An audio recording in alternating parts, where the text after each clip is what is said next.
నేను రాసినన్ని double meaning డైలాగులు నేను కూర్చుంటే నాకంటే గొప్పగా ఎవడో రాయడు, గుర్తుపెట్టుకోండి. కానీ నేను ఎందుకు రాయట్లేదు బస్ స్టాప్ అనే సినిమాతో ఆపేశాను. నేను ఎందుకు రాయట్లేదు? డబ్బులు సంపాదించడం నాకు రాదా? నేను బ్యూటీ లాగా 4 రోజులు కూర్చున్నానంటే 100 డైలాగులు ఇస్తా ఇట్లాంటి సినిమాకి. ఎందుకు తీస్తున్నావు? ఫ్యామిలీస్ రావాలి, మంచి సినిమా, క్వాలిటీ సినిమా ఇవ్వాలి.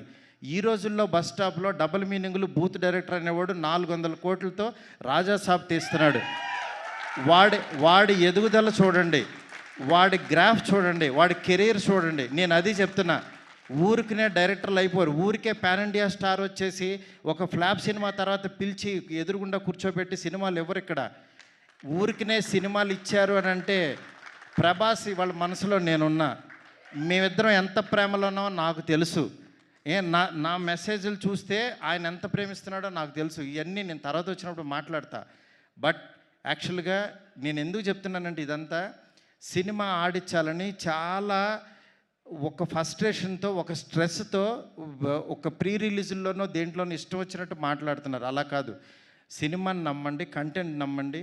జనం ఎప్పుడు మంచి సినిమా తీస్తే చూస్తారు. మనం 1000 రూపాయలు పెట్టి వాళ్ళ జేబుల్లోంచి దోచేస్తున్నాం. వాళ్ళకి మంచి సినిమా ఇవ్వాల్సిన బాధ్యత మంది. ఆడెవడో రాలేదని తిడతారేంటి అసలు? రాలేదని చెప్పుతో కొట్టుకుంటారా? నాకు చాలా బాధ కలిగింది యాక్చువల్గా. అందుకని ఇలాంటి చిల్లర పనులు, చీప్ పనులు చేయొద్దు. ఈ సినిమా కాకపోతే ఇంకో సినిమా. ఒక సినిమా ఫెయిల్యూర్ అయిందంటే ఓహో మేబీ నేను నచ్చలేదు, నా కంటెంట్ నచ్చలేదు అని రియలైజ్ అవ్వండి. రియలైజ్ అయ్యి ఆడియన్కి ఏం కావాలో అది వండి పెట్టడానికి ట్రై చేయండి. అంతేగాని నువ్వు చేసిన వంట ఆని తినమంటారు ఎందుకు? ఫోర్స్డ్గా ఆ పనులు చేయొద్దు దయచేసి.